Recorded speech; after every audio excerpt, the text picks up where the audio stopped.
Alright, so continuing on from what I was just talking about a moment ago in part 1, there's a lot more recoil in this game and the damage is a lot lower. So I was finding that with an assault rifle like the FAMAS, I was getting 3 or 4 hit markers at distance before I dropped the guy, which is a lot like COD 4 and even more so like Call of Duty 2. I couldn't help but think when I was playing this game that the way that the guns handled and the damage that they did played a lot like Call of Duty 2. So if you go back that far, if you guys played that game, then you'll know what I'm talking about.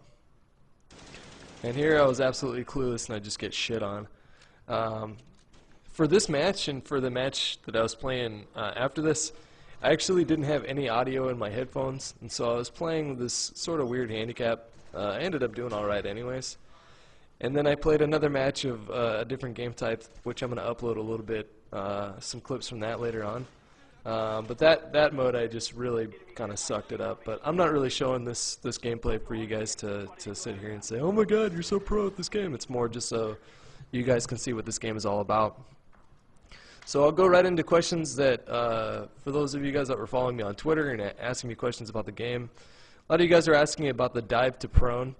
I don't even know if you see me do it once throughout this entire gameplay here. And that's because I didn't really find it to be that useful.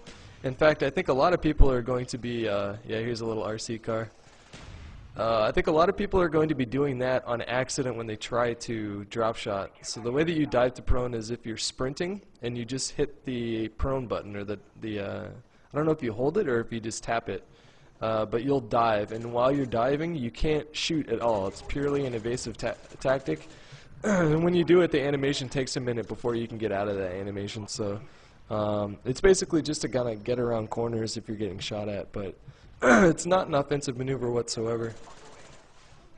A lot of you guys were asking about the nade damage in the game. I don't know if you guys see me chuck any nades, I can't remember, but the nade damage is pretty much identical to that of Call of Duty World at War and Modern Warfare 2, which is, it's not like a return to Zeus grenades from Call of Duty 4. As far as like all your equipment goes, they broke it up into three different areas. You have lethal, which is like your grenades. You had Semtex regular grenade, and I think a tomahawk instead of a throwing knife. Second one was tactical, so that had things like, yeah, tactical insertions back in the game, which I'm not a fan of at all, but what are you going to do? And then other those are more defensive tactics than anything else.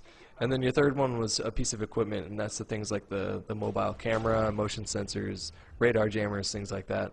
This one's about to wrap up, so stay tuned for part 3.